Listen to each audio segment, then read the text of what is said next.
Something's happening down here. The winds, they've changed, and the clouds blew in from the north. Started to rain. It rained real hard. It rained for a real long time. And there was 6 feet of water in the streets of Evangeline.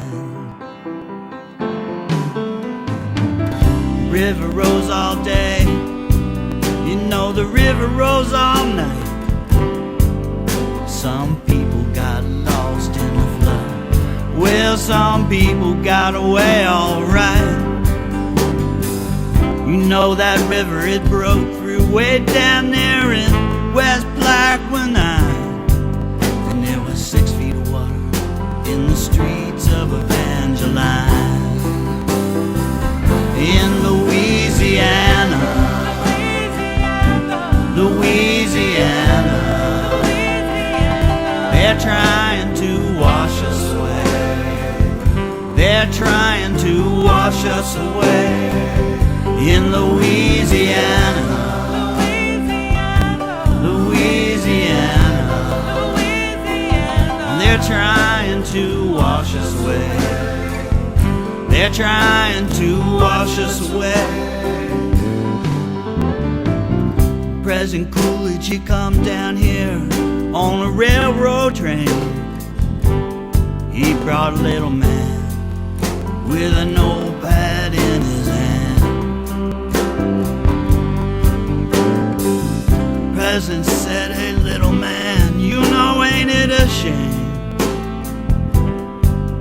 what the river has done to this poor cracker's land?" In Louisiana, Louisiana, they're trying to wash us away. They're trying to wash us away. In Louisiana, Louisiana, they're trying to wash us away. Trying to wash us away.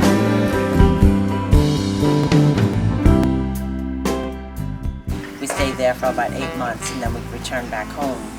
Me thinking that I was going to be able to get a FEMA trailer in front of the house, because I was in a purchase agreement and bought the house after the storm. FEMA said that I upgraded myself from a renter to a homeowner, so I couldn't get a FEMA trailer, and they couldn't give me any help. So during the last 8 months before I actually got in touch with the St. Bernard Project, we had a camper that was donated to us from my church, and we had no hot water, we had no stove, we pretty much, just slept in it. And then someone from my church helped me to at least get one of the rooms sheetrocked, just sheetrocked, no mudding, no taping, so just the walls up and the plain floors down. And we've been living like that since. And then St. Bernard Project, they started about 3 weeks working on my house. They got all the electric done, and we're, mudding and taping now. The walls are all up, and we're ready for texturing and painting. Some people got lost in the flood. Well, some people got away all right. You know that river, it broke through way down there in West Plaquemine. And there was 6 feet of water, 6 feet of water in Louisiana, Louisiana. They're trying to wash us away. They're trying to wash us away. In Louisiana, in Louisiana, they're trying to wash us away. They're trying to wash us away. In Louisiana,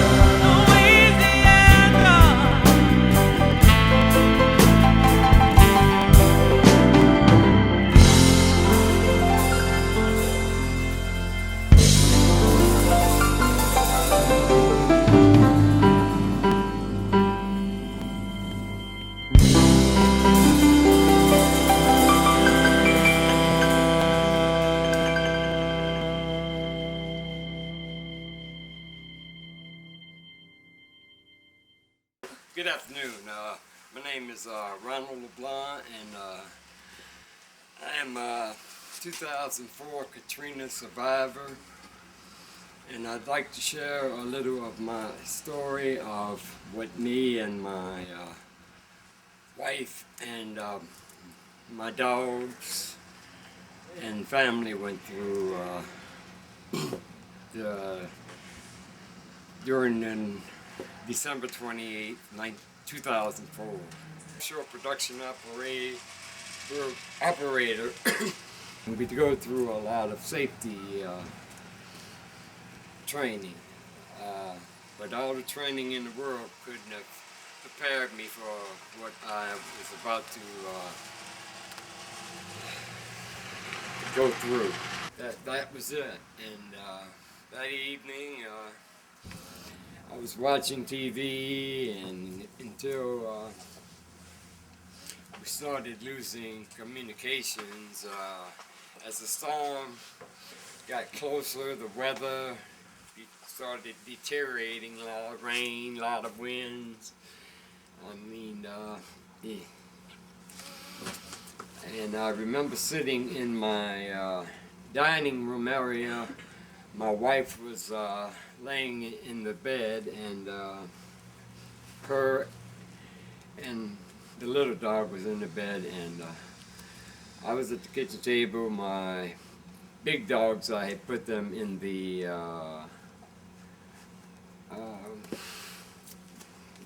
laundry room. So we made it that night. I could feel the earth trembling like I was on an earthquake. I heard loud winds. It sounded like a boat and train almost colliding. It's the best way I could describe it.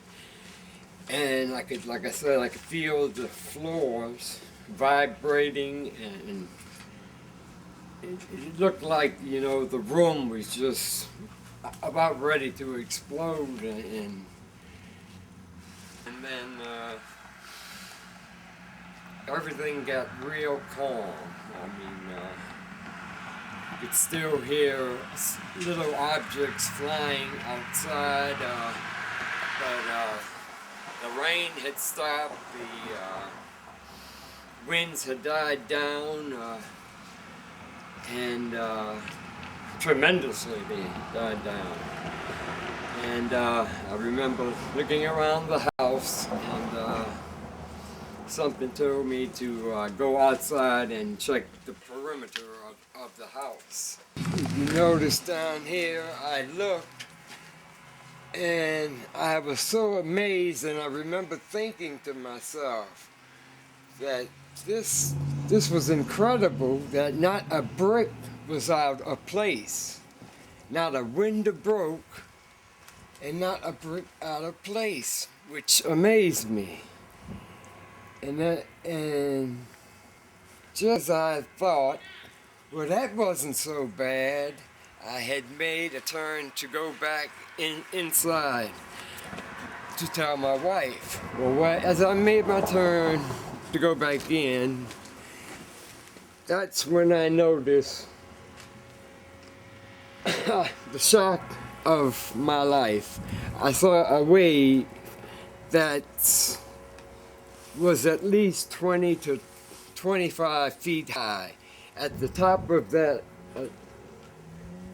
tallest tree down there where the branches break apart is where the water caps were, and it looked like a surface wave heading towards me. And all I can remember doing is calling out Jesus' name. And I said, "Dear Jesus." And I yelled into the house to my wife. I said, "Honey, let's go. We have to go now." And I ran in to the home. I saw her springing out of the bed. She had gone to the bathroom to retrieve her wedding ring and her our little dog and a dog that we had recently tried to save. It had a broken wing, and we were mending it back to health. I proceeded to the back of the house, the utility room, to grab my two big dogs, Chow, Foxy, and a Dreamer. And as I got to the back, water had started coming in the house. Notice on the floor it was coming in the back door. I picked my dogs up and I started walking real fast through the house, and I met my wife in this hallway right here.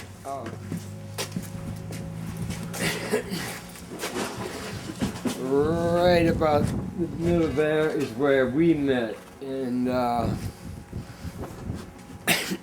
I pushed her and said, "Come on, let's go, we gotta go now." And at that time, the parts of the ceiling started falling in on us. The sheetrock had been soaked, and it just started dropping on us. And as we made it to the front door, the water was this high. And I remember looking back, because my white dog had jumped out of my arms and onto the love seat. And as I turned to look back, I saw her on the love seat floating towards the back of the house. And I turned this way, and when I turned this way, I looked, and the wave was about maybe 18 feet higher. It wasn't as high as down there, but it was at least 18, 20 foot high here. We took 2 steps off of this porch, and that wave hit us. It carried us all the way to the end of the block. And I was just about to give up, because I couldn't hold my breath any longer. And just as I did that, I felt like a tug, someone pulling me up. And as I did, I came out of the water, sort of like a dolphin. And the first thing I saw was the most beautiful thing I've seen. It was my wife, and she was clinging on